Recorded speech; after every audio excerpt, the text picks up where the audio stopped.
અયોધ્યામાં રામ મંદિર પ્રાણ પ્રતિષ્ઠા મહોત્સવ યોજીને રામલલ્લાને વિધિવત રીતે બિરાજમાન કરાયા છે। ત્યારે સમગ્ર દેશમાં સંપૂર્ણ દિવસ તરીકે તેને અત્યારે જો વાત કરવામાં આવે તો આખો દિવસ સુવર્ણ રીતે ઉજવવામાં આવ્યો છે। ત્યારે જૂનાગઢ જિલ્લામાં પણ ઠેર ઠેર જગ્યાએ કાર્યક્રમો યોજાયા હતા।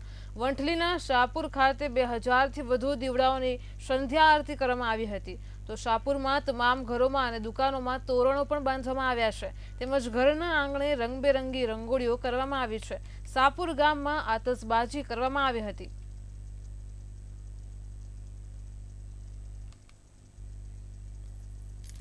22 જાન્યુઆરીએ જે અયોધ્યાની અંદર પ્રાણ પ્રતિષ્ઠા મહોત્સવ ચાલી રહ્યો છે, એના ભાગરૂપે આજે અમારા ગામની અંદર એક વિશેષ સંધ્યા આરતીનું આયોજન કરવામાં આવ્યું હતું।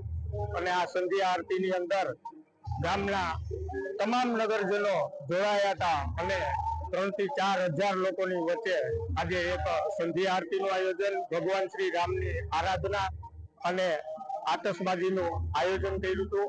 અને આયોજનની અંદર ખૂબ સરસ મજાની ઇવેન્ટો અને આતશબાજી તેમજ એક ગામડા લેવલે એક સારામાં સારો જે નોંધ લઈ શકાય એવો આજે અમે આ ઉત્સવ મનાવ્યો છે।